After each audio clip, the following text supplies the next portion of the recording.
What's been like the most fascinating part of how people talk about Sade, do you think? I think the elephant in the room is that she was mixed race.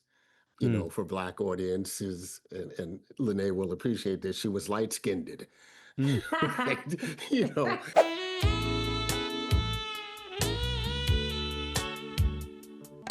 I'm Elamin Abdelmahmoud, and this is Commotion. Your love is king.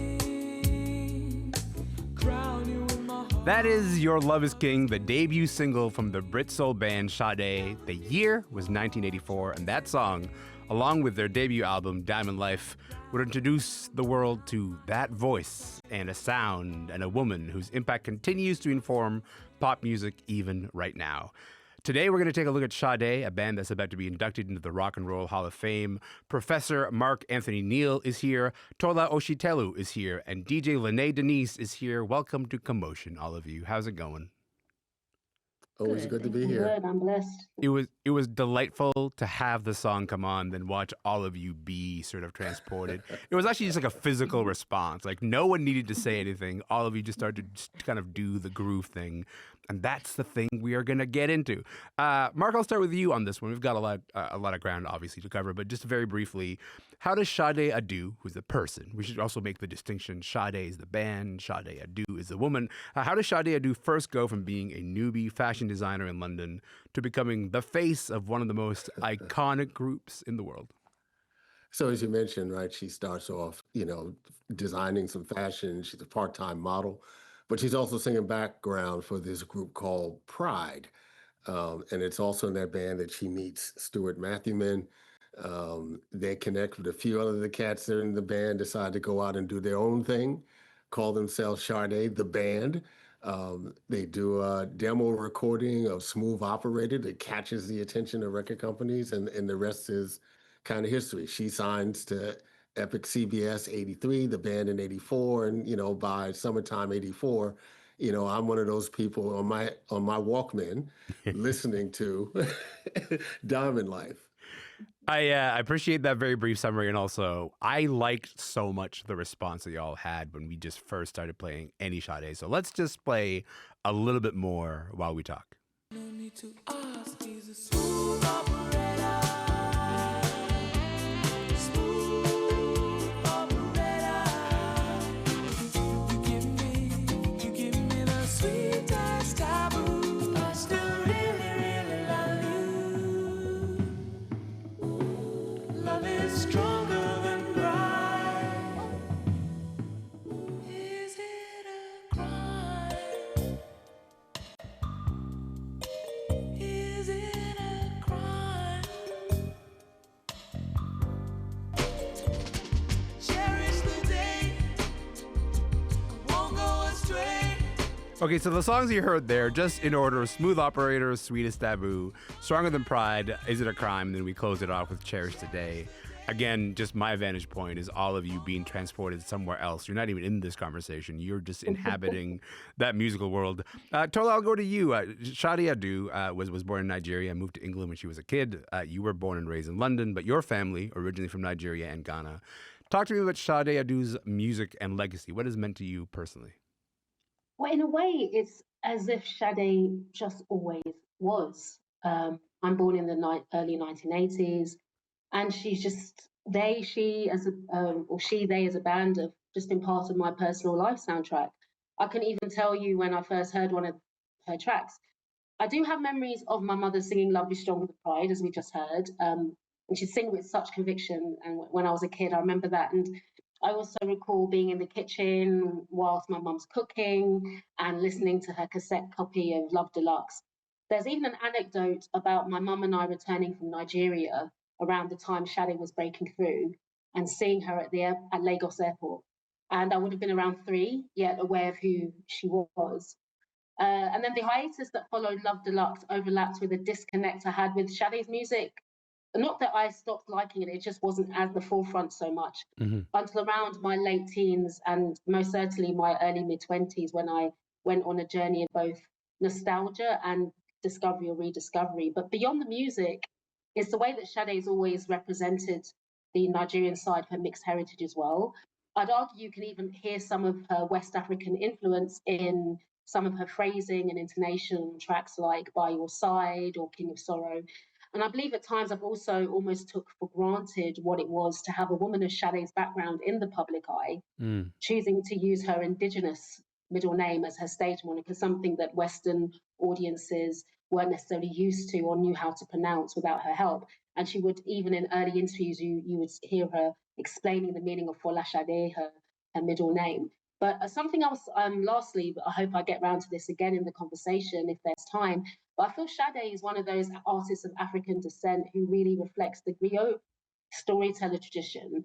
And even though she's associated with ballads and romance, her subject matter, her themes are a lot more diverse than she gets credit for. And as a group, as a whole, I'd say Sade is a very narrative band. So yeah. I got to tell you that as you were sort of describing your mom's relationship with her music and the idea of the show was like, I was struck by, I immediately sort of had this memory of like when I moved to Canada from Sudan when I was 12, in my head, my dad had not actually, I hadn't seen him for 5 years. And in my head, he'd never listened to any English music whatsoever. And so when I got here, all of his cassette tapes were all Sudanese music, except for one Sade album. And I sort of just remember that really stuck out for me. It was like, oh, like this was sort of one of my early introductions to what Western music kind of is. Lynnée, I want to talk about Sade Adu's signature sound, which has been a huge part of Sade the band's success. Again, making that distinction. Our producer asked you to pick one song that you felt sort of really exemplifies that Sade sound. You picked "Keep Looking." Tell me about why you picked that song. I mean, I just wanted to hang out in the Sade B-sides world, and in the sort of less popular songs. And I'm glad you played those sort of more popular songs, and then all of us went into our immediate like Sade meditative head bop, because those songs are a part of our sort of like, sonic DNA. I can tell by the three of us, even reading Tola's work. I know Mark knows Sade's discography, biography. Like I know that these are people who are thinking with and through the Sade sound. But I chose Keep Looking for several reasons. I think Love is Stronger Than Pride is an important album for me because it represents my personal relationship with Sade. I was listening to Diamond Life and Promise with my mother's ears, with my mother's kind of responses in the car. And then when, Love is Stronger Than Pride came out, I said, I think that she also belongs to me and I can listen to her privately, and I had the tape. But I remember how I felt when I heard the prominence of the congas in that song. And I think that her kind of incorporation of, diasporic lyrics and drums are also understated. To Tola's point about narrative, I think that she's had this really important presence of sort of African diasporic polyrhythmic, like music.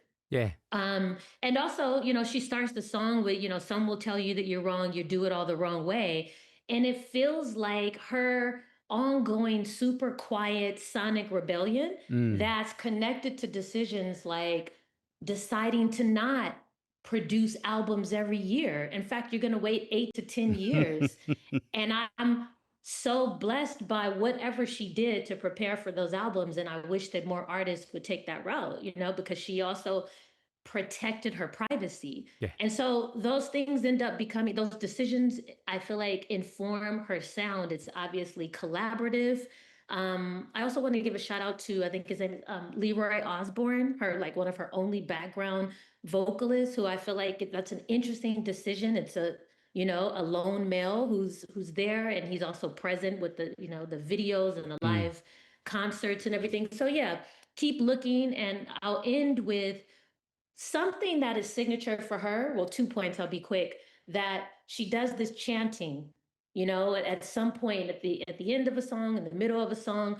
But also I associate Sade's signature sound with UK soul and acid jazz versus a kind of an American quiet storm. I actually think about like De-Influence, Loose Ends, brand new heavies, especially Sade's band, or Sade the band, made room for brand new heavies in this kind of progressive jazz and contemporary jazz movement. I think Sade is one of the, I hate the word pioneers, but one of Yeah. the, I think the band is one of the sort of like part of the earliest formations of UK soul and acid jazz. Well, I'm Can I just. just Oh, go ahead. Go ahead. oh, Yeah, go ahead, no, I just Tola. wanted to jump in quickly about the comment about Leroy Osborne because it's something that's fascinated me that she tends to have male backing vocalists. And later on, Tony Monrell, who's a British soul artist in his own right, joined as well.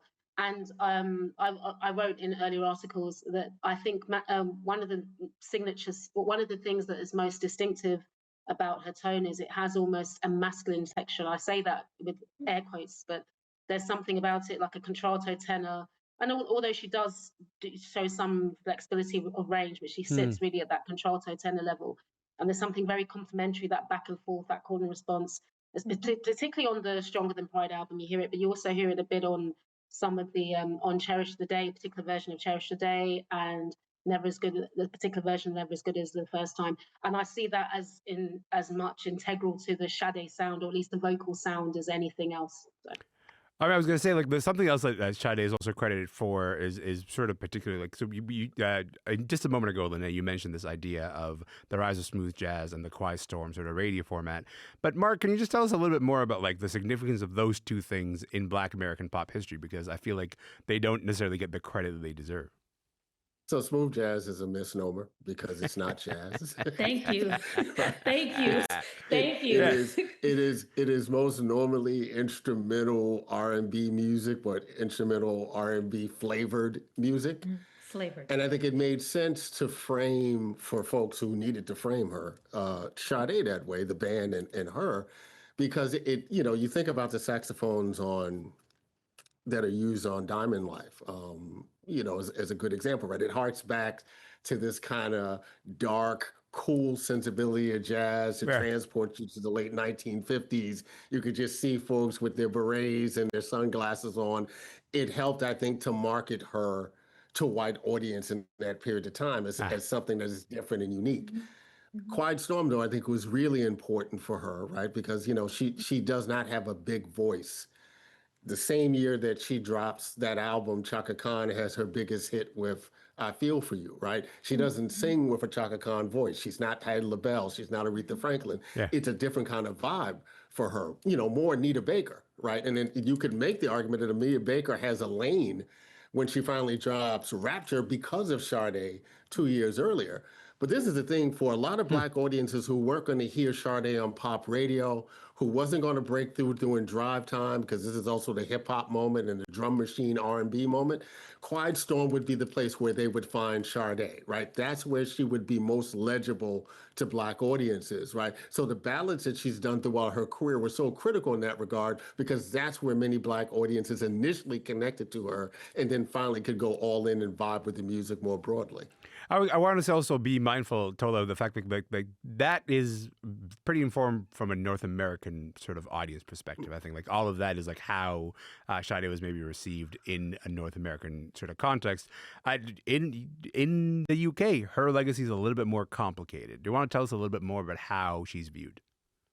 Yes, absolutely. I'll say it's complicated. And just to tie it to the North American, or at least to the smooth jazz or the Quiet Storm link, I think one of the reasons it's a bit complicated, ambiguous, is because she was, the band were associated with the whole yuppie movement and the kind of right-wing, Thatcherite era aspiration, or almost like ruthless aspiration, greed is good, which, and their politics was actually very different from that.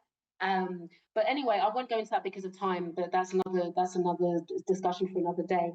But I do have both anecdotal and objective evidence for this ambiguity. So I remember in the early 2000s, there was this craze for like nostalgia shows, looking back to the 80s particularly. Yeah. And I remember that Sade would feature quite a few, on a couple of those at least. And often it was white men, usually white men, white pundits in particular, who were disparaging of the group's sound or dismissing it as dull, or there'll be these comments that Sade was too sullen, she never smiled. And I recall at least a couple of my own male acquaintances of diverse backgrounds making similar remarks that, the music is too monotonous, too depressing. I recently revisited a Guardian article that confirmed these suspicions. It wasn't just me, that, Sade is not without honor except in her own country. And that said, it's mainly the British music press to blame, I think, for that lukewarm reception. I feel there is also a hint, at least a hint of misogynoir going on in the background. On the other hand, British artists of all descriptions, past and present, have shown love for Sade or talked about how much she has been an influence on their own music. Groups such as Everything But the Girl, Jessie Ware as well. Recently, Jessie J name checks Sade in her 2025 ballad Believe in Magic, and it was really in that quiet storm, let's make love to Sade kind of energy. And also Gen Z newcomer Jamila Barry, another British Afro-descendant artist. She did a 2023 collaboration with jazz drummer Yusef Days called A Woman's Touch, and lyrically, again, Sade features quite prominently in that. So I'd say that the aficionados know what time it is, even if the British media haven't always known what to do with Sade. That's how I'd summarize it. I'm interested by the volume of discourse, right? I mean, like you've got Shadi Adu, who's a biracial Nigerian British singer. She becomes the lead singer of Sade the band, and the band is, as we mentioned, three white musicians, right? So like Stuart Matthewman, Andrew Hale, Paul Denman. We've got race, you've got gender, you've got class, all kind of colliding into the formation of the band Sade. Mark, for you personally, what's been like the most fascinating part of how people talk about Sade, do you think? I think the elephant in the room is that she was mixed race. You know, for Black audiences, and Lynnée will appreciate this, she was light-skinned. Right? You know, she was framed as being more visually attractive than other Black women performers at that time, right? Keep in mind, when you think about Smooth Operator, right? And I don't want to say that Sade was exotic, right? But she was exotified, right? She was treated as an exotic by the recording industry. When she hits with Smooth Operator, right, which is getting regular play on MTV, I mean, there are no Black artists being played on MTV at that time, right? The only artists being played are Michael Jackson and Prince, and that's instructive, right? Because they both doubled down, even though they were clear that they were Black, but in terms of their image and how they promoted themselves, they doubled down on some sort of racial ambiguity, right? In terms of Prince, it's like, what exactly is my background? With Michael, of course, we saw it physically, right? We saw the representation of, you know, throughout his career. Even though Sade may not have been invested in those kinds of politics, it impacted how the market and the recording industry and radio and video, which becomes so prominent this period of time, how they framed and marketed her and presented her to a broader audience, right? And so this idea that you have this British Nigerian woman who's mixed race with a white band, right? Again, this is also the moment of Tina Turner. Right. So it's interesting how she gets caught up in this idea that we're in a post-racial society, right? It's the height of the Cosby Show. At least for American audiences, she gets caught up in all of that framing. Lynnée, when Mark said the exotification of Sade, you kind of put your hand up. You said exactly that. Tell me what in your read, like what role did that exotification of Sade Adu sort of play in their success at the time? Well, in their success. Well, let me kind of back up a little bit because I do want to talk about Sade as a Black world secret because I do think she's legible on the continent. And I read Tola's article, which was incredible, about how Sade is, you know, held and respected in Nigeria. I mean, I live part-time in Johannesburg. Sade is widely played and understood. Yeah. And Mark talks about, you know, Tina Marie as being one of these sort of like Black world secrets, right? Where we have our personal relationships with them that isn't necessarily legible, as Tola was talking about, to the American press and to the British press, white men in particular, who are writing narratives and critiquing Black music. Yeah. In terms of the exotification, there is no doubt in my mind that part of her presence and visibility, both on MTV, you know, to echo Mark's point, is about a kind of light-skin privilege and access that comes with that. But I think what happens is her talent is so undeniable and how understated it is. Yeah. And the talent is a sonic and a visual one, right? Like those videos are something else. And I just want to have us pause for a second and think about Sade moving through what could be an Italian, you know, a Southern Italian village, and nothing can come between us. She's starting off the video with a horse full speed on the beach, like, and moving through It's these cinema. places. Yeah. It's cinema, Yeah. right? And Sophie Muller is, Yeah. someone who she partnered with for years. Even this recent video, about her, about her son. And so, yeah, I mean, I think that, yes, the exotification of Sade exists. We live in a world that's absolutely defined by European standards of beauty, but her talent was undeniable. And how understated her talent, or rather her beauty, was to her as an aesthetic, stylistic, fashion person's choice. Like, I've watched several interviews where she's like, one ponytail and a red lip is enough for a world tour. And I don't need my shoes, talking about This is Anita doing Baker. enough. We have enough here. Yes. In the lane of Anita Baker, right? Yeah. I don't need my shoes. I have a long white gown. I have a ponytail and I have a red lip. Yeah. And you're here to hear me. Yes. And so, yes. So She I has don't brought think the that show. We don't need to do more than we this. were not distracted by the weed, by the glam rock. No, Yes. and finally, I want to say the band, is very much so part of a UK legacy of this kind of two-tone integrated band. Yeah. It's maybe uncommon when you think about Sly and the Family Stone as being this like groundbreaking mixed gender group, but in the UK that was actually quite common. Quite common. And Sade talks about how when she watched the Jackson 5, how she really admired the diversity of the audience, and that's reflected in her own audience. But I also think the band knew that they had a stunning lead vocalist, so I think they made a point of having her like almost like an iconography of on the albums and things. I think they knew that there was an element of that there, and also maybe for their own. And I'm not saying they were cynical about it, but I think it was more almost like it was a bit of a business decision to. Well, truly, just like if you have Sade, then please put her up front. It's going to be okay. My name is Elamin Abdelmahmoud, and this show is called Commotion. And today we're talking about the legacy of the singer Sade Adu, and also the band Sade. Mark Anthony Neal is here. DJ Lynnée Denise is here, and Tola Ositelu is here. And Mark, I gotta tell you, like one of the memes that keeps sort of like returning every once in a while is this video where Sade says, "You know what? Don't be afraid to disappear." And she really delivers on that word. I mean, like she's one of the most reclusive artists around. They have a very easy time taking very long stretches between albums.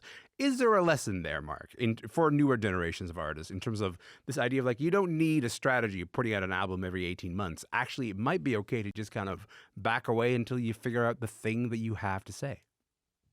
I think Sade could have only been Sade when Sade was Sade. Okay. That's the only way to describe it, because I think the pressures are really different on young artists now. Yeah. Attention spans are different. There's so much. It's not that there's so much more music, but we have access to so much more music, and we don't have to spend money, right? Your investment in Sade in 1984 is that you had to put down $10 or whatever amount of pounds to buy an album, right? You don't have to do that anymore, right? You had to self-select in a way that you don't have to self-select now. But it's also about, as you said, she spoke when she needed to speak. It's this line that Nas have, "I'm not always there when you need me, but I'm always right on time."